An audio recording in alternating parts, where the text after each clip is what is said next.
It's the final week you have to hear us remind you about the Kinda Funny membership drive. All August long, we've been asking you to show your appreciation for the content we make by tossing us $10 on patreon.com/kindafunny or youtube.com/kindafunnygames. Y'all have shown up and we can't thank you enough. Gotten Gregways on the weekends, weekly happy hours for all, and even the ability to be part of the shows. Thank you so much. And if you haven't pitched in, please consider doing so before the end of the month. Tim. Hey, what's up, everybody? Oh, man, thought there was going to be an intro. Totally. I got so distracted by a picture of Squirtle with some glasses on, but they weren't the glasses you'd think, everybody. Today's stories include Blizzard's working on an unannounced AAA RPG-FPS. That's a lot of letters, everyone. I feel myself turning red. Like, I'm actually embarrassed. This is very funny. Why is Black Myth Wukong not on Xbox? We'll try to get to the bottom of it. And even more layoffs in the games industry. We'll have all this and more because this is Kinda Funny Games Daily.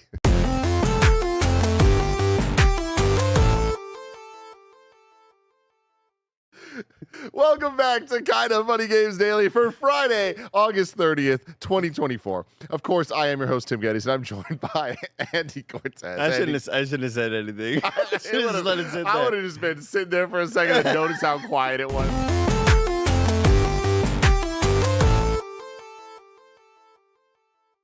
Wrong button, and I was like, oh, I'll just hit this button again. And we're good.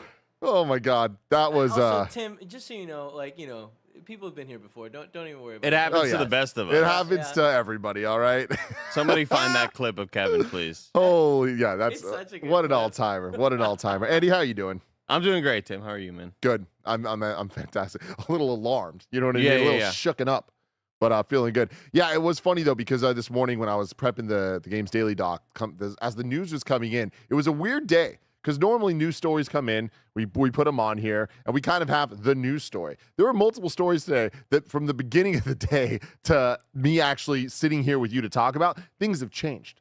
A lot of people are going to be like, oh, what's up with the Batman? You're guys going to talk about the Batman thing? Already debunked. These rumors of this Batman game that came out of nowhere for Matt Reeves' Batman. So anyone that's going to be asking, why aren't you talking about it? I put it in Wii News just because I'm sure there's going to be people coming in later to be like, well, why are they talking about this? About it? It's Yeah. just like James Gunn said it's not happening. So, I don't know. James Gunn I don't know. He was like a leader of that as he well. owns it all, dude.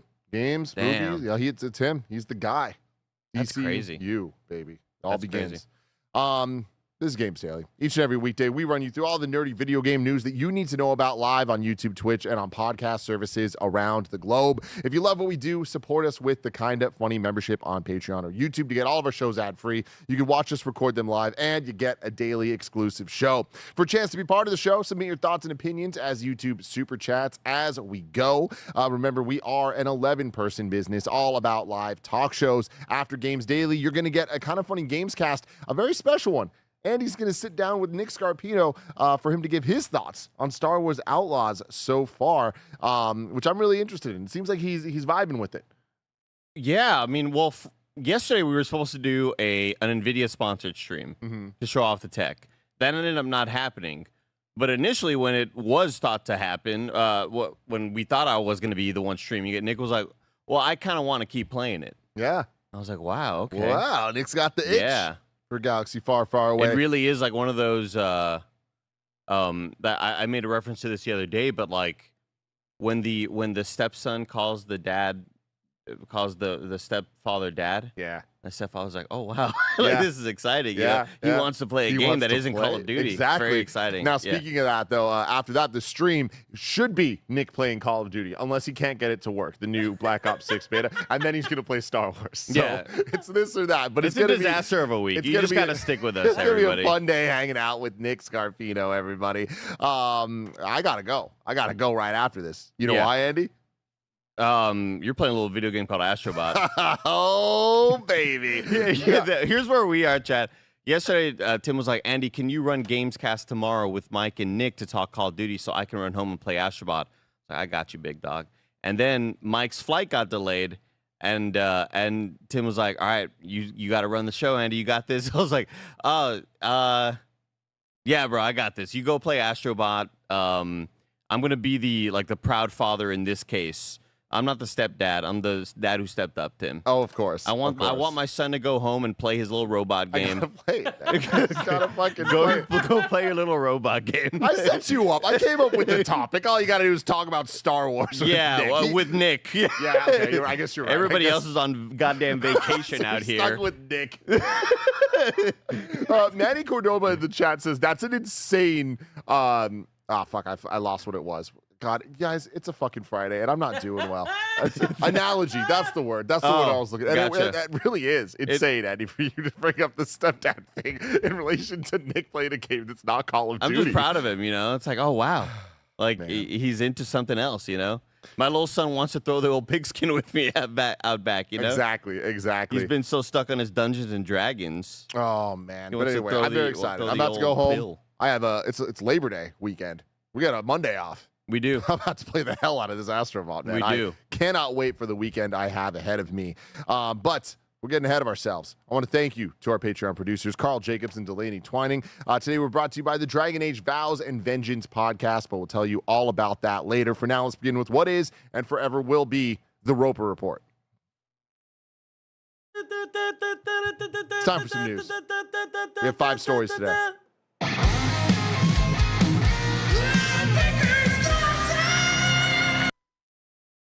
That was Great. fucking awesome. That was great. That was so cool. Who was that? Was that Eric Myers? Who was that? Let me see. That was great. That had to was be. in fact Eric Eric Myers. fucking Myers, man. Dude, that was great. God, dope. I'd recognize that sick guitar anywhere. Hell yeah, dude. I like that. That with the smoke machines. It was timed perfectly. Shout outs to We Bear needed for pyro setting it as up. well. That was fantastic. That's a sore subject. You're not supposed to bring it up because some people really push for pyro. At the wedding that I was just at, that I officiated down in Mexico, they had an excessive amount of fucking spark machines, and I've never been more jealous of anything in my life. Like, you know how we have the 2 smoke machines here? They had like 18 fucking of these that shot sparks. And you walk in, you spit the water out of your mouth. Straight and up, sparks go out. dude. And it's not even dangerous that No, much. they're cold sparks. Cold sparks. Wait. Oh, okay. Well, Tim's talking about sparks, and you're talking about pyro. Pyro, it Pyro encompasses adjacent, scar- yeah. But one's fire and one's not. Yeah, but No, they're both pyrotechnics counts. Oh, it's in like the umbrella. Exactly. Like Okay. sparks are fire, Andy. Okay, but there's a difference between a kid waving a sparkler at you, a firework, and a kid waving a torch at you. Like there's a difference, Kevin. Not in the production world. Okay, come over here. Let's bring me a torch and bring me a sparkler. I get a torch. You want me to get you a torch? Yeah, let's go do that. Oh my God. Story number 1 here. An unannounced AAA RPG FPS title from Blizzard is coming, apparently. This comes from Timmer222 on Twitter, but I saw it via Knoebel's Twitter, but it all came from Chris McCabe's LinkedIn at Blizzard. Kev, if you can bring up the link here, we can actually see a screenshot of this. Not much more info to go off except for the fact that this man, Chris, has been at Blizzard for a full-time role of 4 years and 1 month, was previously a senior director of product. Actually, no, is currently was previously director of product management and now is senior director of product management for Overwatch 2 on PC and console, and as listed here, since April 2024 to present, unannounced AAA RPG-FPS title for PC and console. Interesting, Andy. Do you go back and do you change this? Do you hide it? What do you do in this moment? I don't know, but he's probably really stressed out, and I feel bad about that. Yeah, I don't know if we needed to call out the full name. Or you're, or maybe you're allowed to do this. Who the hell knows? Who the hell knows? Right. But regardless of that, let's just talk about what this potentially could be. Are you excited about this? Well, no, because it'll get canceled like everything else. Dang. I think about their survival game that I was really jazzed about, and then that got canceled when the purchase went through from Microsoft, and that was something that was in development for many, many years, and everybody that tweeted about it was like, damn, we were really looking forward to this coming out. We worked our asses off on it. We thought we had something special, and then it just wasn't special enough. There's a good chance that this actually does come out because it's less of a risk of a genre. Like, you kind of know what you're doing. You have a AAA FPS RPG, LOL. And The consoles to me is a big thing. It's more right? of a known quantity. Why is that? Mainly because just you saying the survival thing. I associate survival games with either PC or PC players that might be playing on console, but like I feel like we haven't really seen a survival game really hit on console. Am I wrong there? Arc does fantastic on console. Like there are definitely some titles that have skipped over and gone, to console and made a decent amount of a living and had decent amount of success. Decent living. Yeah. They're working downtown at the CVS down there. And then Minecraft people bring up. That's a great example too. Pal World. Yeah. So Great job, maybe there is there's precedent there. Oil in these hills, but still, I feel like a AAA RPG FPS that has an audience on both console and PC. So I just feel like this is one of those things where it's just like, oh, okay, cool. Like the ceiling of how successful this could be is like almost like as high. It's like the biggest Venn diagram circle possible. You know what I mean? Like right. That sounds like if you're going to put out a single player game, unless you're talking about the PlayStation third person story driven narrative stuff. I feel like there's nothing here about single player, right? No, there's not. And that's another thing that worries me. Yeah. Is do we see more people scared, and is Concord more of a cautionary tale now for a lot of developers and publishers?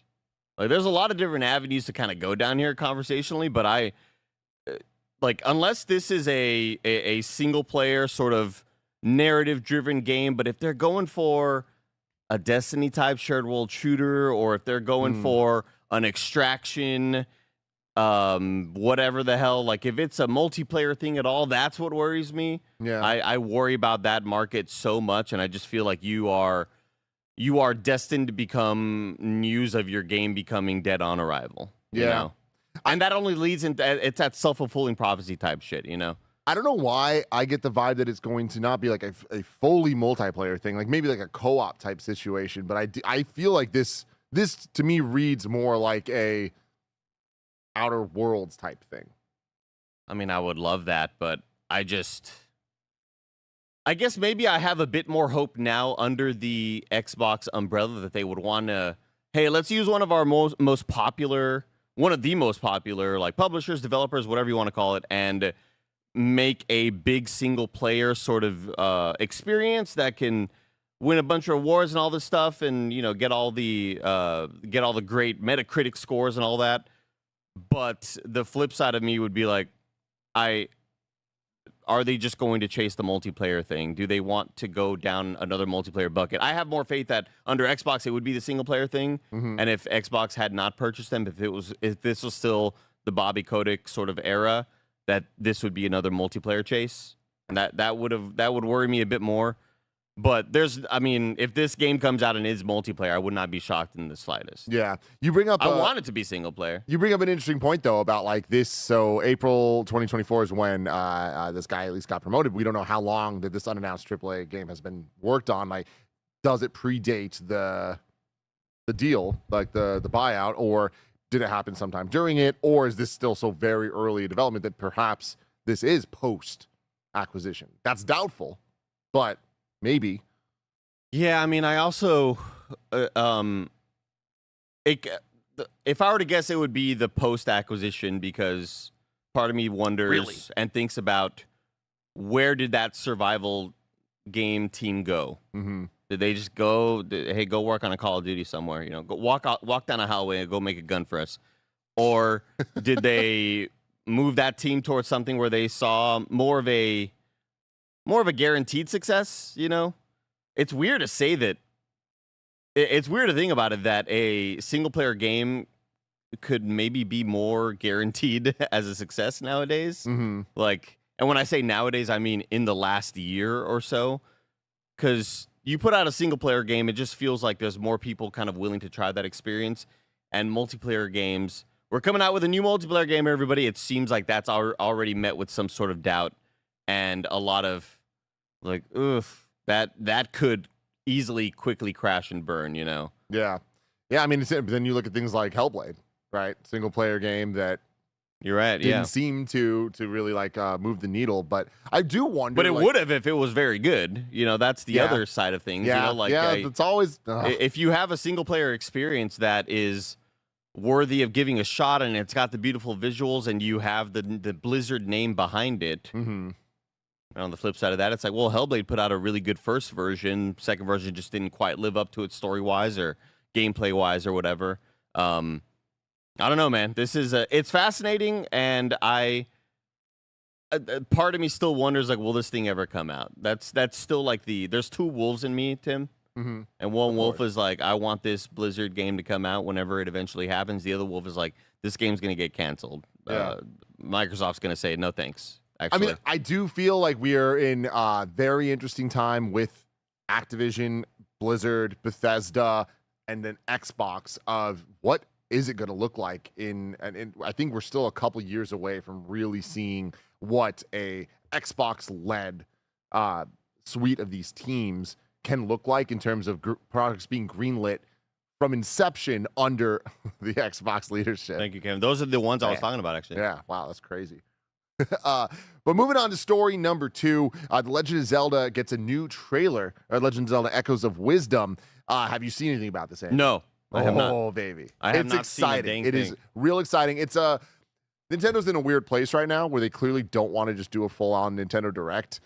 So they're just like putting out these Zelda Echoes of Wisdom trailers that are like 6 minutes long, that are kind of more like breakdowns of like what the game actually is that traditionally would be in a Direct. Yeah, this would be the 19-minute Splatoon 3 breakdown. Or Exactly. So they do a big breakdown into this. There's a little write-up from Alana Hoggs at Nintendo Life that I want to read alongside this as it plays. Nintendo's dropped a brand new trailer for Zelda Echoes of Wisdom, and we finally know a little bit more about the rifts that cover Hyrule. The Still World is a brand new location that probably reminds... How'd you say Hyrule? Hyrule? I said it a little weird. I said Hyrule. Yeah. Okay. This just really threw me off. I didn't like it. I had to interrupt you. I didn't like it. The Dark World, the Still World's a brand new location that probably reminds you of the Dark World by its name alone, but it's a little bit more than that. In these rifts, Hyrule is literally torn apart with people and objects floating in midair, frozen in time forever. Depending on where Zelda enters a rift, each section of the Still World will have a unique feature. Also, Zelda will need to dive into dungeons and use her echoes to navigate and fight enemies. There is one more thing, though. Kevin, can you go to about, I think it's 2 minutes and 55 seconds into this trailer? This looks so pretty, and I kind of forgot how to, like, I don't even know where my Switch is. Check this out, Whoa! Andy Cortez. This is what we were asking for. More thing. In case Zelda's many echoes aren't enough, she'll eventually pick up a sword, which turns her into what looks like a copy of Link. The sword doesn't last forever, and Zelda will need to replenish its energy by picking up orbs in the Still World. But if you're watching the trailer, you can see it straight up turns into Link's Awakening gameplay. When you have full health, you get the or I guess you're just charging at the spin. Now, can you still summon a desk or some shit? Like, can you still... It looks like this is kind of taking place of that. So it's either or. Yeah. Here's a Toyota Camry, and I could sword fight or whatever.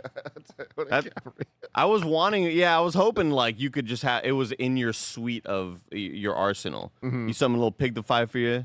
You can summon your sword. And here's Roger's Yaris. You know, like. But I'm super excited about this. Yeah. I feel like that I wanted a little bit more sword fighting, so I like that at least some areas of the game are going to be that. My theory was going to be that stuff was going to be in the game, but you're just playing as Link. I like this a little bit better.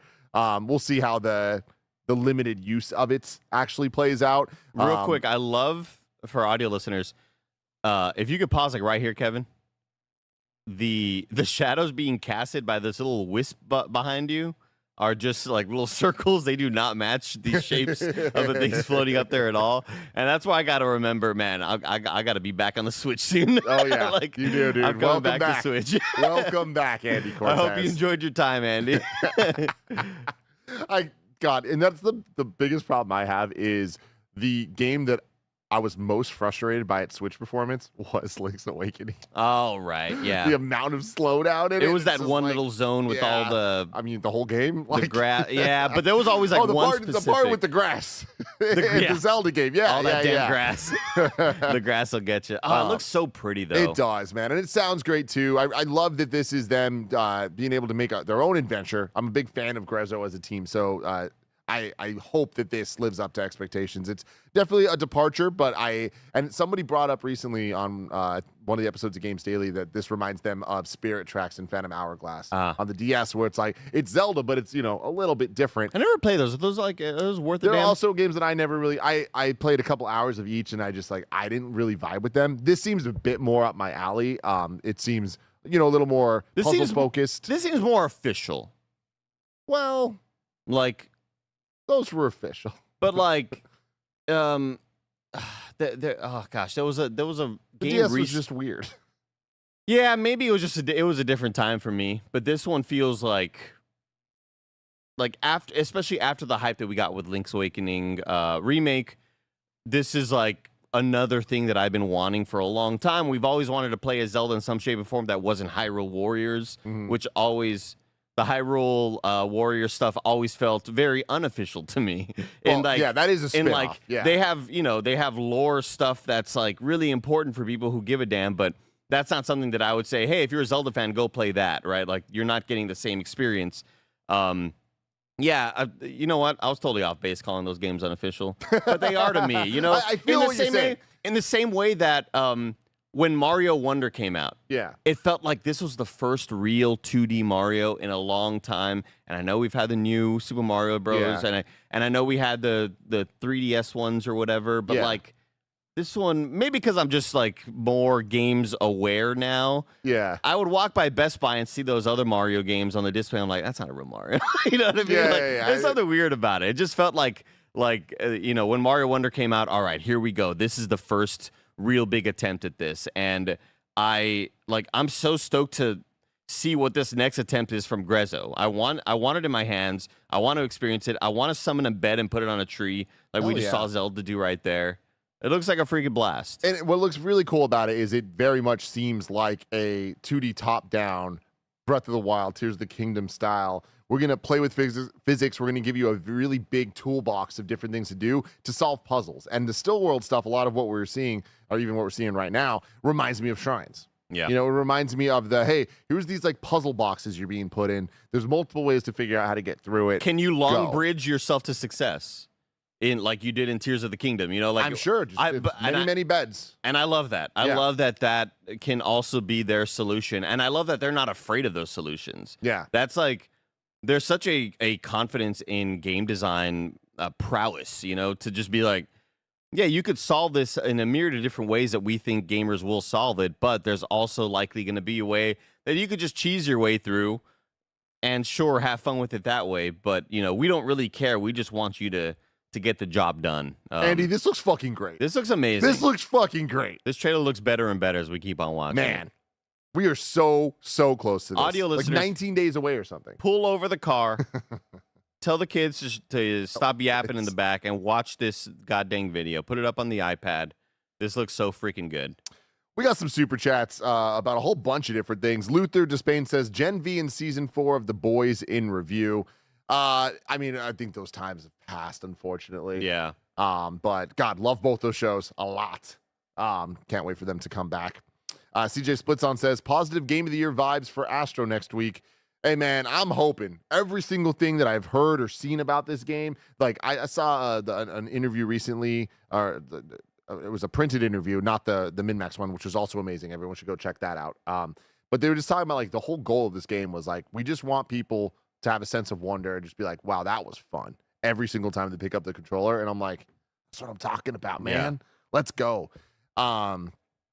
Stefan Stryker says, no, Greg, didn't mean to upset him that much with my truth bombs. Oh, well, Final Mizzou sucks. Go Dogs. Happy fundraising. Go Dogs. Go Dogs. Get fucked, Greg. Yeah, stupid-ass Mizzou. Thank you, Stefan. But if you're a Mizzou fan, we love you. We love you. Thanks for your support. We just don't love Greg. Yeah. You know? The Nameless Channel says, good morning, y'all. Celebrating my 25th birthday today. Just wanted to pay the birthday tax. Thank you so much. Happy birthday. And happy birthday. Mike Average Demeen, Joe out air real quick says, the Mark Cerny quote has me hyped. Yeah. This is a video This game. is a video game, right? Like, literally, that's such a simple thing. He just needed to add the word ass to it. This is a video game ass video game. Yeah. Mike Dememe says, when I grow up, I'm 26, and when I grow up, I want to be like Andy Cortez. I mean, you got a decade to get here. 36 years old, most athletic I've ever been in my life. I did 20 push-ups this morning. Whoa. Just been ripping them, dude. Like I can do the. Hold on, I can. He's doing it, y'all. For audio listeners, I can do the. Hold on. Can we get a little zoom in, Kev? Can we do a little zoom in real quick? They're moving. They're moving, everybody. It's We hard have to see. confirmation. Careful, be careful. Those are the wolves. They're Watch trying to get out. out. Yeah. They're trying to get out. If the car's still pulled over, be careful, okay? Lord Butter says, first time, long time. What's everyone's thoughts on Jump Ship? I think it would be a perfect kind of funny stream game. Jump ship. Jump Ship. I don't know what this is, but I saw. Why don't we both look at each other the same way? And what is Kevin doing with the camera right now? Oh, he wants to get real. Oh, wow.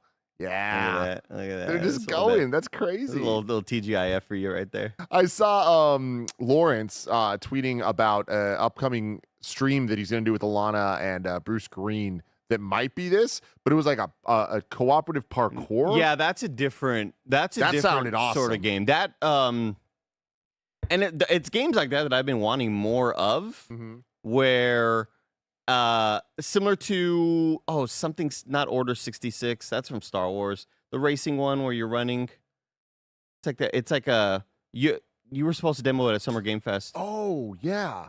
I don't remember the name of it, though, but You're- it's you're super running. sick. Yeah. You're- Kinetica-like. You're sprinting. Yeah, Mhm. it's like a racing game, jumping over obstacles and things like that. I think that came out. Did it come out? I think it came out like a couple Death days ago. Race. Is that what it's called? Is that what it's called? I believe that's what it may be called. No, but I think Jump Ship may be the one where 4 players are all piloting one ship. And it's something that I saw kind of go viral a while back on Twitter. Death Sprint 66 is what that game is called. Yeah. The one that I saw, Jump Ship is Void Crew 2.0. So it may be the game that I saw where it's 4 players. It's similar to like manning a pirate ship. You know, you have 4 players doing 4 different things. You have Yeah. one person either manning the guns, one person doing, like you're all kind of like you all have your jobs on this cooperative ship adventure. But the game that I'm thinking of had some controversy with a lot of AI and a lot of like AI voices and things like that. So I don't know if that ever got fixed out or anything like that. I'm super hyped for this one, Death Sprint 66. It comes out September 12th. So not yet, but we're sick. getting really close to it. But it looks cool. Yeah, Jump Ship is a hell. mission-based co-op FPS for up to 4 players, where you are the crew of a spaceship. Transition seamlessly from crewing the ship to on-foot exploration and spacewalks. Engage in intense battles both on ground and in space, and always keep your ship upgraded and intact. So you can always kind of jump out of the ship if you ever need to, and like go shoot up, random little colonies or whatever the hell. But then you all go back into your ship, and you all kind of still have your jobs to do while you're piloting this thing. Yeah, this is definitely the one I'm thinking of. The one that was mentioned. This is the one that had all the AI sort of stuff. Yeah. Unfortunately. Andy, does it seem like this trailer is playing faster than normal? Like their movements, the jitteriness, right? I mean, their shooting did look Yeah, fast, they but- did look kind of funky right there. It's set to regular speed. Look at how everything is moving. No, right now it looks Yeah, normal. look more or less Yeah. normal. You may just have been watching a lot of 30 frame per second. You were just watching the Zelda gameplay in 30 frame. So now everything feels like you got turbo smoothing on right now. Demon Hacker says, hey, Tim, Gilly Kit has a King Kong 3 Max with HD rumble and back paddles. Holy shit. What a follow-up to our controller episode. That we Wait, did. is that the one that you were? That's the one that I was like, it's probably my favorite, but it's lacking these 2 features. So that's amazing. I need Oh, to check that's the that one out. that you showed us that I was like, 'Cause wow, I don't need anything to buy it. Then it didn't have the back paddles. Yeah, 'cause Shut that was the King Kong 2. fuck up. So there's a King Kong 3 now? Holy Kong crap. 3. King Kong. Gilly Kit, Guli Kit. G-U-L-I. DJ Kento says today's a big day in sci-fi history. Deep Space Nine's Captain Sisko and Dr. Bashir travel back to San Francisco on August 30th, 2024, a few days before the SF Bell Riots. Happy Bell Riots, Trekkies. Oh, cool. Well, there we go. I like Little that. fun for you. That's a cool little piece of history. Mara writes in and says, Phantom Hourglass and Spirit Tracks are direct sequels to Wind Waker. Andy, I'm offended. Never played Wind Waker. Will I ever? I think you will. Here's the thing. I allegedly, Yeah. played it on my Wii U. Mm-hmm. In quotes, the Wii U. Mm-hmm. right? Allegedly.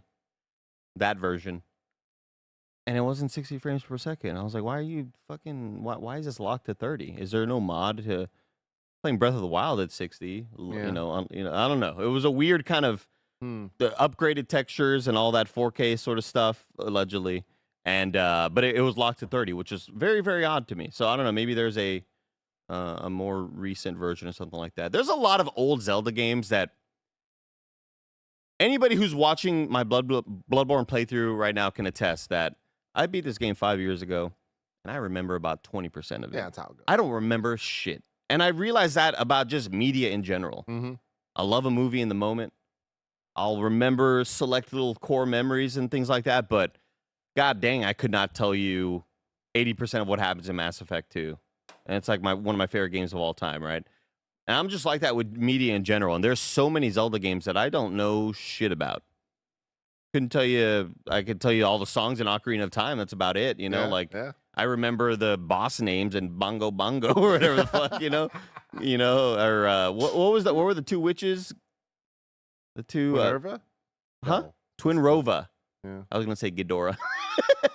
You know what I mean? Like, I don't remember shit, man. It's so weird. But yeah, there's Wind Waker is one that I saw my nephews play, or my little cousin playing, because that was when everybody wanted the much cooler looking version of Zelda, and then they got the Wind Waker, and everybody was disappointed back in the day. That was like there were discussions, Tim. Oh yeah, dude. The internet was discussing. I'll never forget the cover of Electronic Gaming Monthly that was the blowout that was just like, hey, guess what? GameCube's about to pop off. We're getting the biggest franchises, all three of them. We got Zelda, but it's a cartoon. We have Mario, but he has this water gun. And we have Metroid, but it's a first-person shooter. Really subverting expectations. It was a lot. What a time. Dean Andrzejewicz writes in, says, you guys are great. Listen every day on the way to work and while at work. Finally catching Games Daily live. Thank you for everything you do. I also just signed up to the Patreon and submitted my baker's dozen. Thank you so much for that. We really appreciate you. As our Patreon pledge month is coming to an end, we really appreciate all of you for your support. It really does go a very, very long way. If you do support us, you get these shows ad-free. But for everyone else, here's a word from our sponsor. From the award-winning game studio BioWare comes an immersive fantasy series, Dragon Age: Vows and Vengeance. A pair of heroes brought together by fate to embark on a journey of revenge, redemption, and love. Set in the vast world of Thedas, Dragon Age: Vows and Vengeance features key characters from the upcoming game Dragon Age: The Veilguard, rated M for mature. Let's check out a trailer. So, what's the mark? The Eye of Cthulhu. From the world of Dragon Age comes a new tale. The Eye was crafted centuries ago by a powerful dreamer. Listen to me. You've been tricked. We have to put this back and leave. I'm sorry, but I won't let you pay for my mistakes. The Eye will destroy you. Dragon Age: Vows and Vengeance. Listen and subscribe wherever you get podcasts. Check out Dragon Age: Vows and Vengeance, an 8-episode immersive fantasy series now at kindafunny.com/dragonage. That's kindafunny.com/dragonage. And we're back with story number 3. Ouka Studios, Visions of Mana dev, released today, reportedly has all but a handful of jobs cut by NetEase. This comes from Takashi Mochizuki at Bloomberg. The Wario 64 summary of this is Ouka Studios, the Visions of Mana dev that released just today, reportedly has all but a handful of jobs cut by NetEase. Few staff remain to oversee rollout of its final games before the studio shut down. NetEase said it had nothing to announce about Ouka's potential closure. There's a very long article here over on Bloomberg that I was fascinated by. So I'm actually going to read the entire article because I feel like there's some context about game development worldwide that we should kind of just be a little bit aware of, because I think that this is going to be a topic that we talk about a lot more in the future here. So do you think this is sort of starting it all off right here? Well, I don't think it's, I think it's, we're kind of in it already. Yeah. You know, I feel like there's been the interesting push and pulls in terms of Japanese game development, Chinese game development, and Western game development overall, of where the industry is rising, where it's falling. And at the end of the day, the one kind of consistent thing across all of them is layoffs. So we got to figure this all out. Tencent Holdings Limited and NetEase Inc. are reconsidering or scaling back many of their investments in Japanese studios after years of spending yielded few hit games and the Chinese market staged a comeback. NetEase has cut all but a handful of jobs at its Ouka, I don't know how to say it, the studio in Tokyo, according to people familiar with the matter. It intends to shut the Shibuya outfit, which had opened with much fanfare in 2020 and gone on to hire veterans from big names such as Capcom and Bandai Namco. The few that remain will oversee the rollout of its final games before the studio winds down. NetEase's far larger rival, Tencent, is also reconsidering the pace and scale of investments in the country, asking not to be named. The people said said this asked not to be named as the details aren't public. It's already backed off from at least several funding commitments for new games. The previously unreported moves to cut back staff and spending in Japan follow years of investment in the world's number 3 gaming market with not much to show for it. China's 2 dominant game publishers sought to escape a stagnating home market by making a series of bets in Japan since 2020, looking to incubate the next great entertainment hits to bring back home. In one of the more prominent deals, Tencent in 2023 secured the rights to develop and publish the mobile edition of Bandai's Blue Protocol, which it hoped to build into a franchise. But this week, its Japanese partner said it will end support for the game in 2025. Quote, "We may be approaching a point where Tencent and NetEase begin to scrutinize their returns more closely," Bernstein analyst Robin Zhu said. Globally, the video gaming industry has retrenched post-COVID, and many large publishers have reduced headcount or scaled back investments. Anecdotally, the Japanese developers' desire to tightly control what can be done with their IP has sometimes been a source of friction. Pretty interesting there. Both Tencent and NetEase continue to work closely with Japan's biggest names, such as Capcom and Bandai Namco, and neither is planning a full-scale retreat from the country, Zhu added. Gaming hits can be notoriously difficult to predict and require a long-term commitment to development, a common issue for the entertainment industry.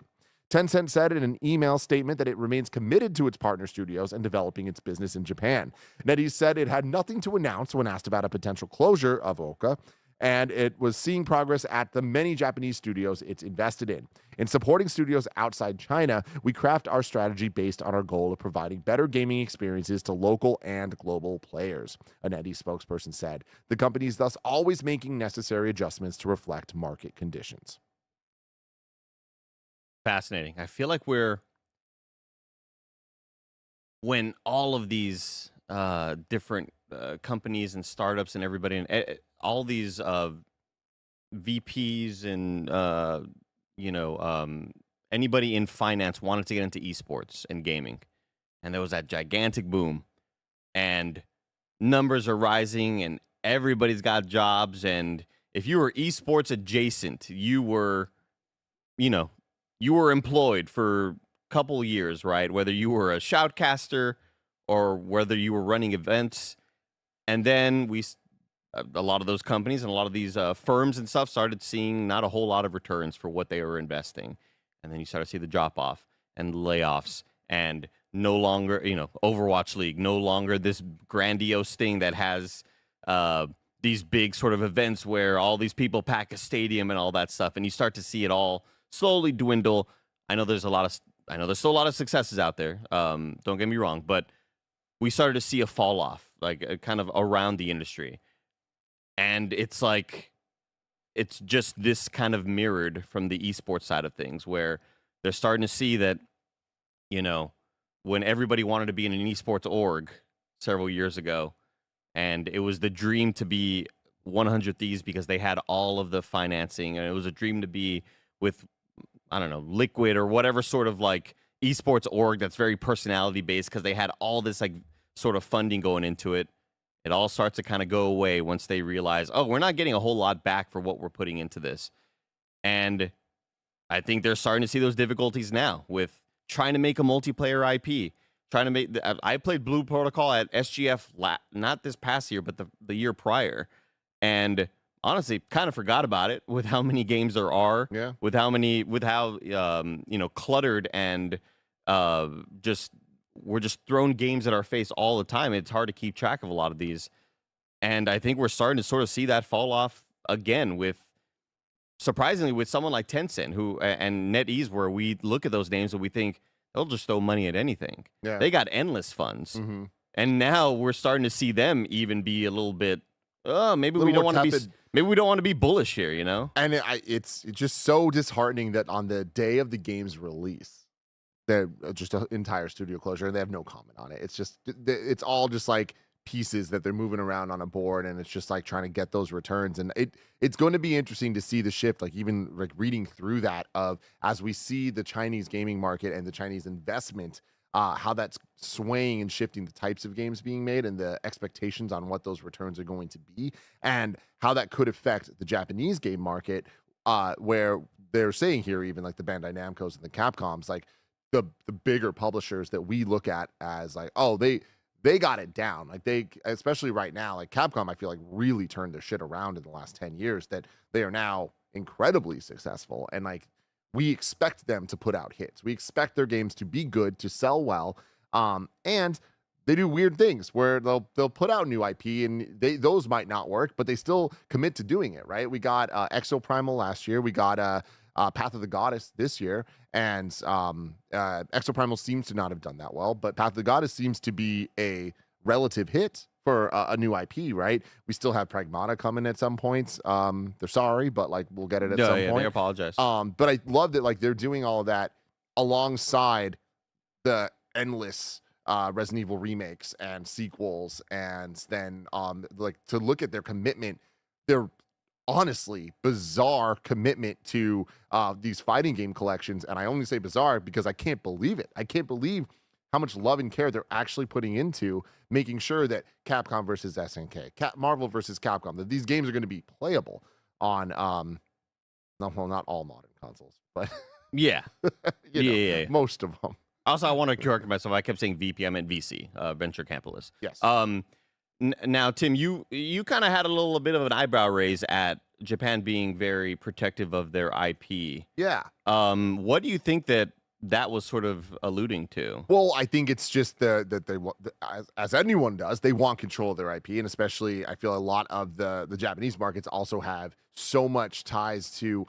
On the Western side, we think things more like movie adaptations, whereas there is such a culture around not just anime and things like that, but merchandising around that stuff. Like when you like Japan just has a different way of like you go to their malls and stuff and their IP are all over it. It's like Right. we have Disneyland. They're just stores are Disneyland. Right. You get what I'm saying? Yeah. There's just a different type of culture around gaming IP and how that relates to. They got that Pikachu plane or the Pokemon plane. Exactly. The cafes and all and that type of stuff. So I'm not surprised that they care more or care in a different way at least about the type of where their IP will be exactly viewed as and I think it's less where and how, but more that they want to be able to. And I feel like they don't want limitations to be able to be put on them.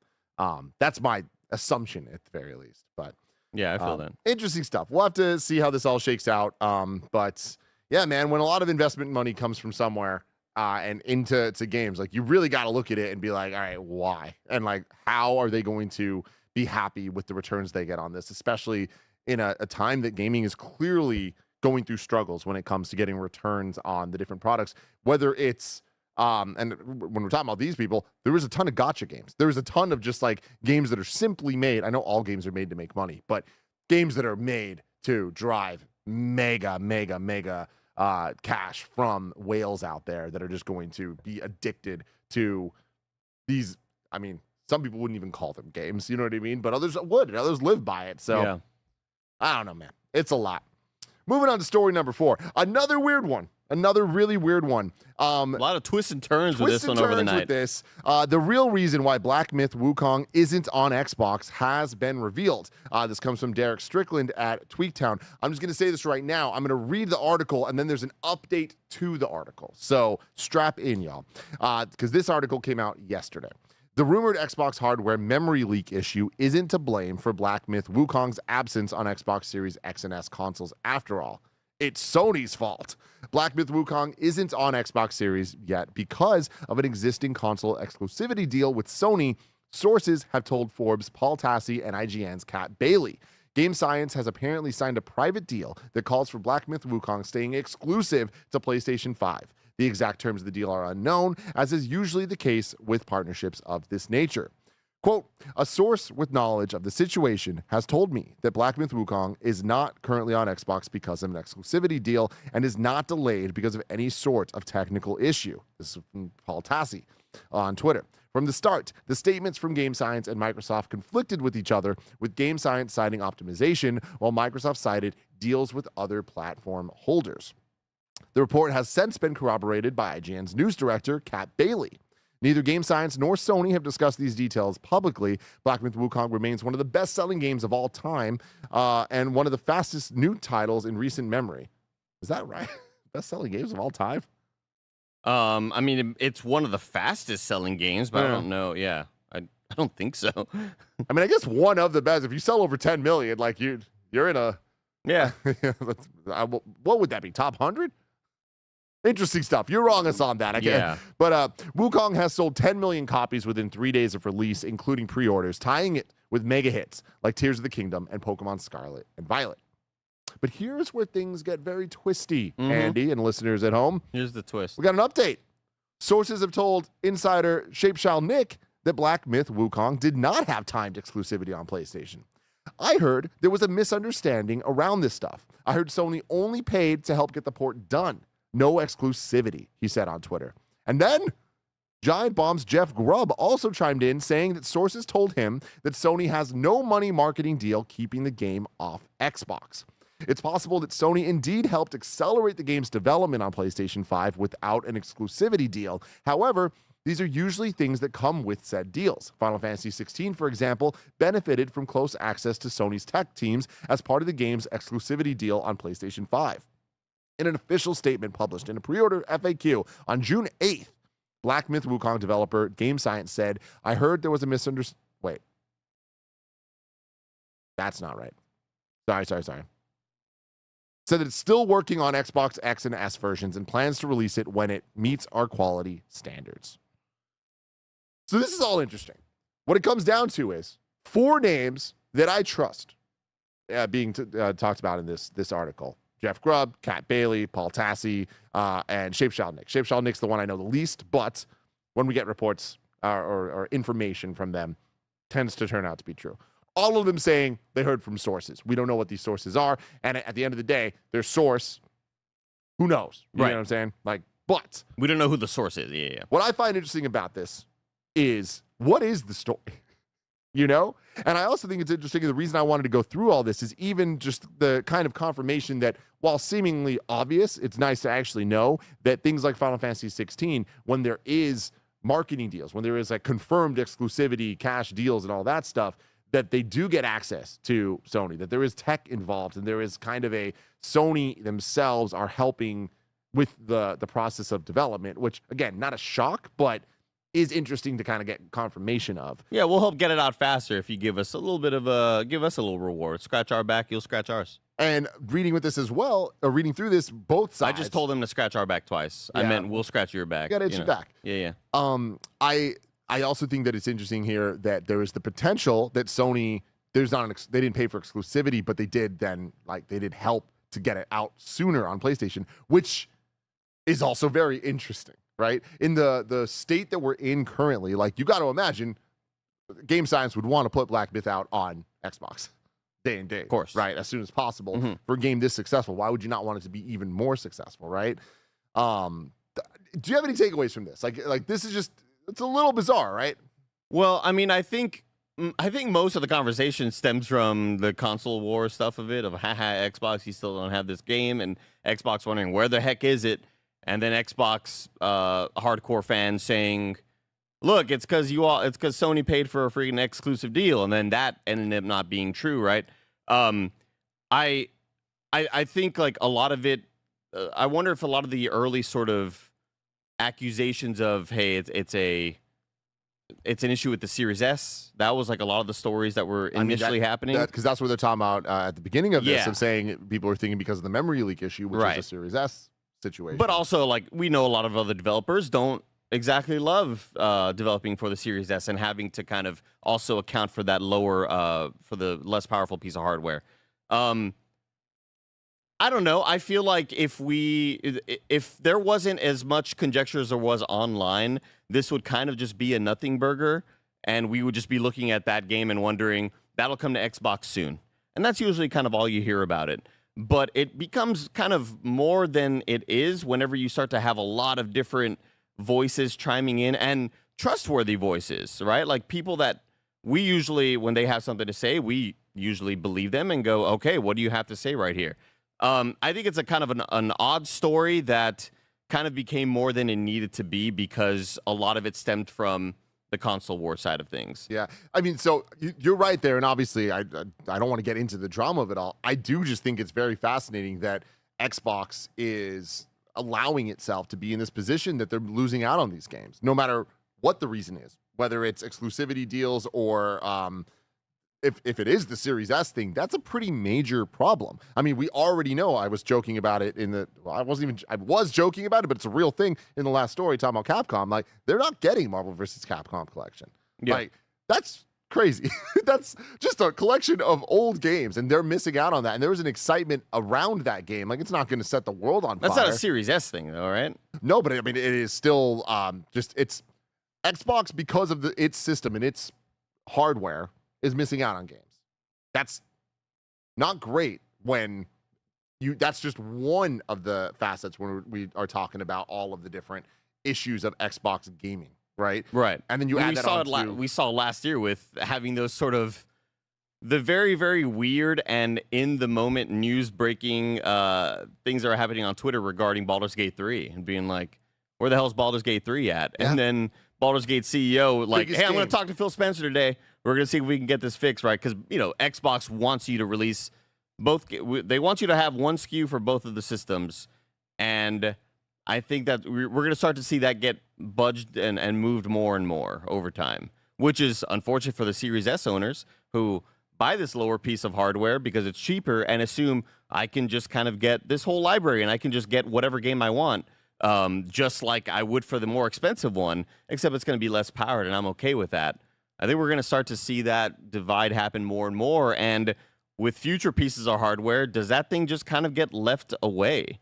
Is that part of their strategy in the future? I mean, I think that's the biggest problem right now is how unclear that all is. And it's like we'll probably get some vague word salad that explains that, oh, well, some things might be this and some things might be that. And then it's going to be like, all right. And then we actually see the actions taking place. And it's like, I'm just very interested in the fact that this continues to be a problem in so many different ways.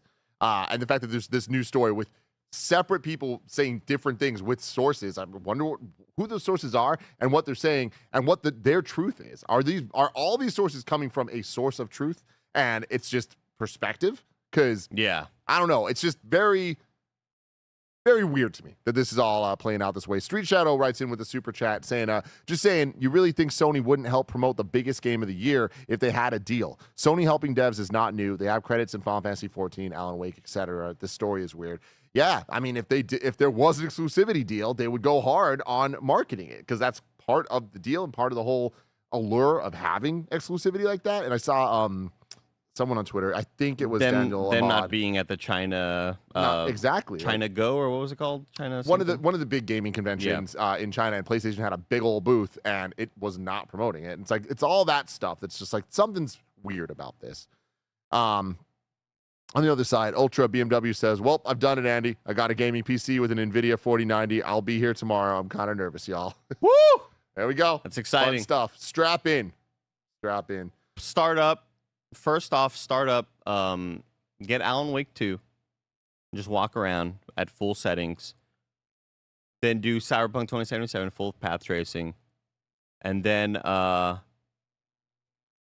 Doom Eternal on like full max. Yeah. Oh man, it's a thing to behold.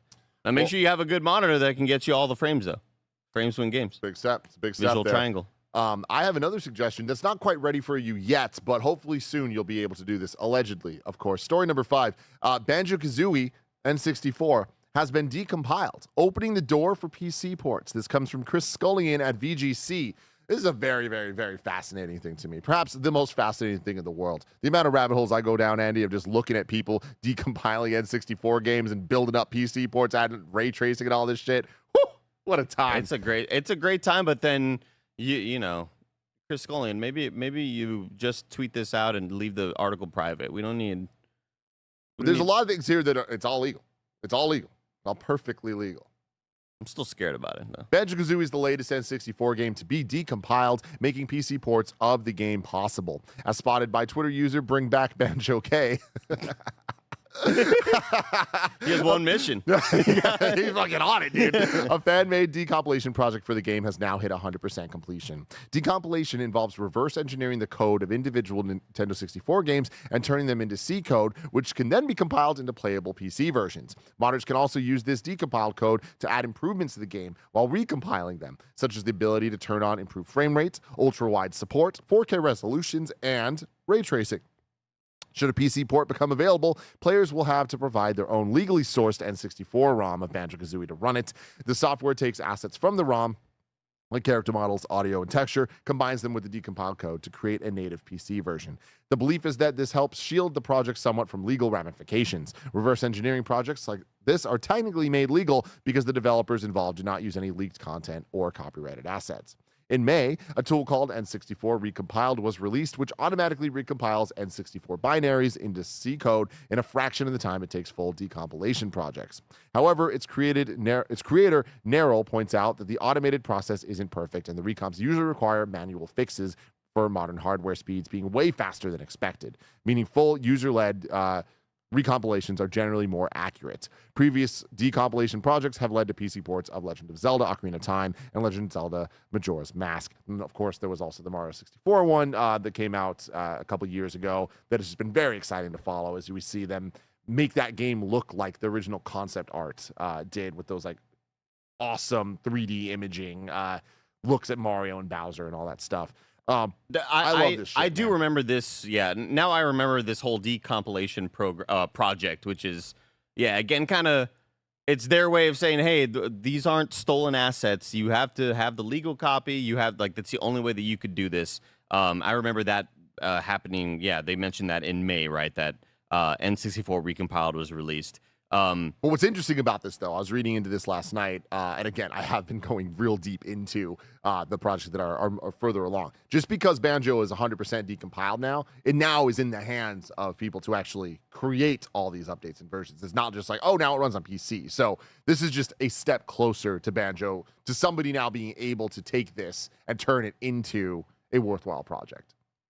So ray tracing, what do you think it takes, like a year or so? How long does this project normally take? I don't know, but that's the thing, is like it always starts with like, oh, we're just gonna add this, and then all of a sudden co-op Mario 64 is happening. Right. You know what I mean? And like, then Nintendo gets mad. People are like going hard and all this stuff. Right. But Kev, if you could bring up just the article, there is the screenshot of just being able to see like that, you know, come on. Yeah.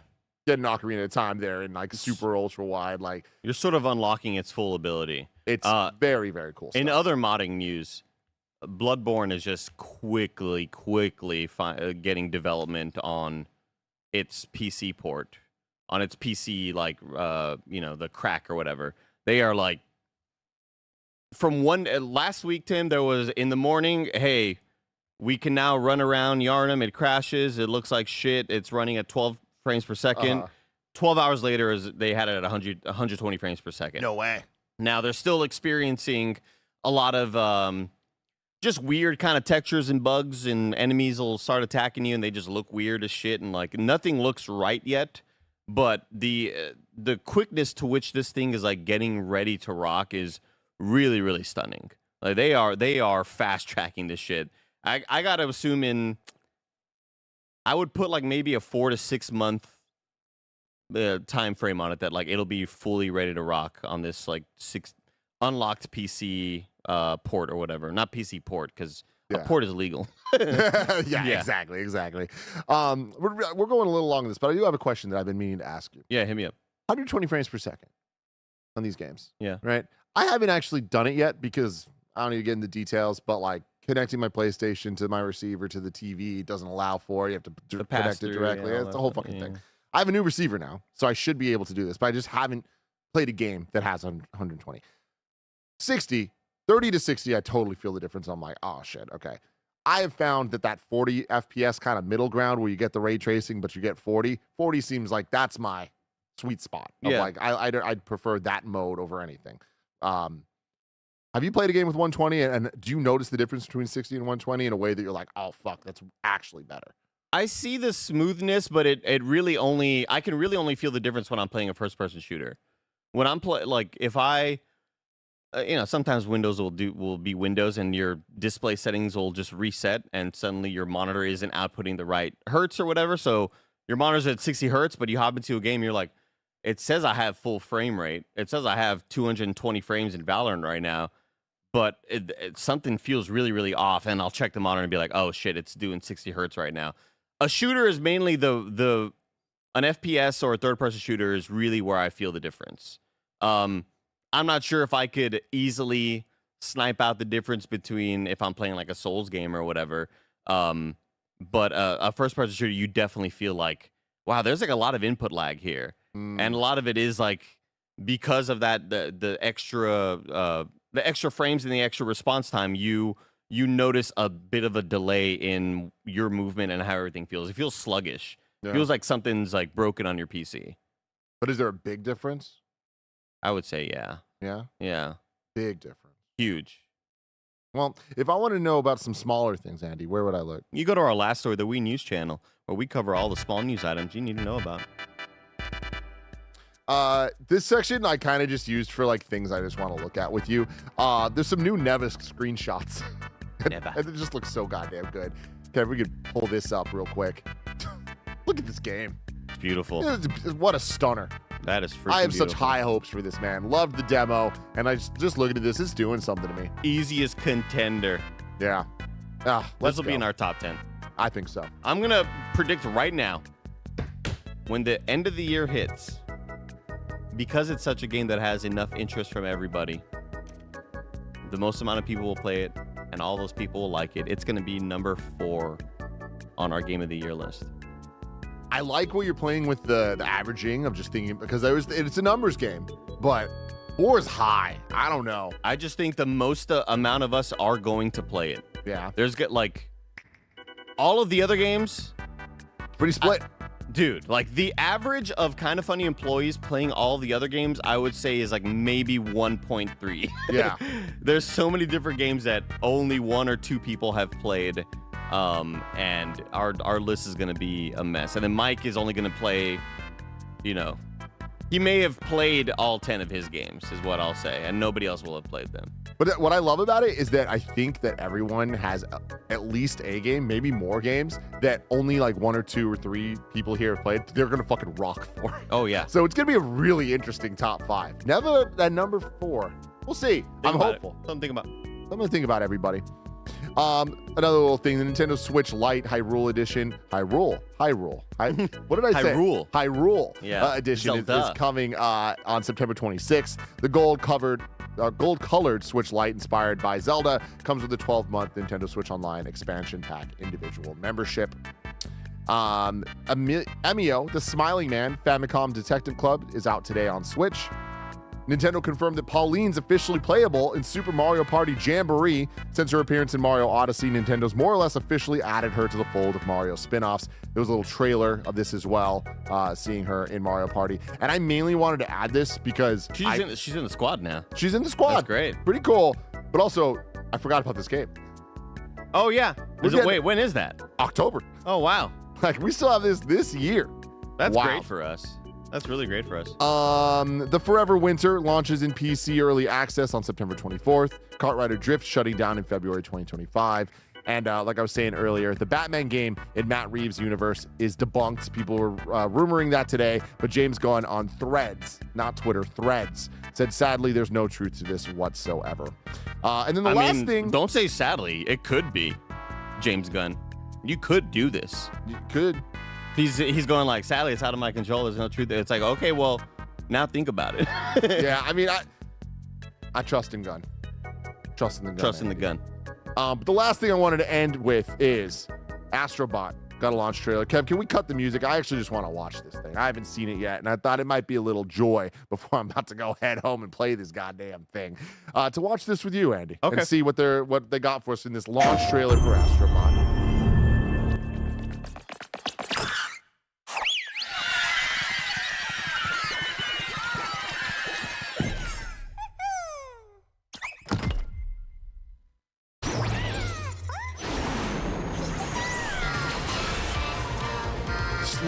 For audio listeners, he's in Bloodborne 2 world right now.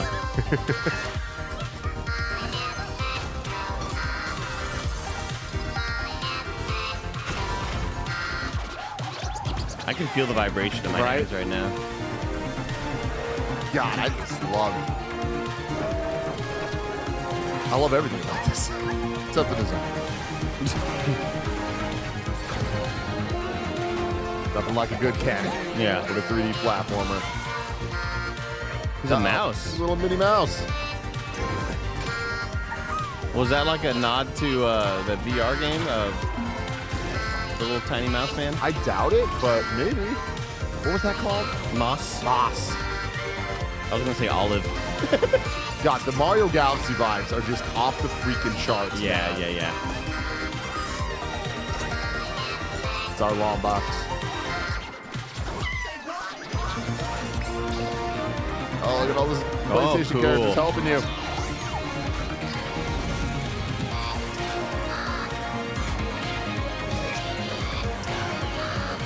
Hell yeah. Oh, you get to use the axe, dude. Astrophine. Team Asobi. That's a good logo Team Asobi's got. Shout out to Corey Schmitz. God. Shut the fuck up. September 6th, everybody. We are days away from this coming out, which is fantastic for me and everyone out there as well. Let's get to You're Wrong. See what happened.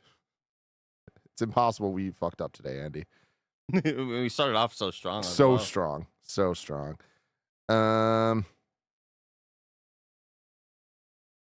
According to Wikipedia, this is from Bander SN, God of War 2018 is the 50th best-selling game of all time at 23 million copies. So Black Myth Wukong is probably close to top 100. However, this list doesn't have Pal World on it, which I know sold 25. So I guess this is a You're Wrong for Wikipedia, they say. Huh. I like that.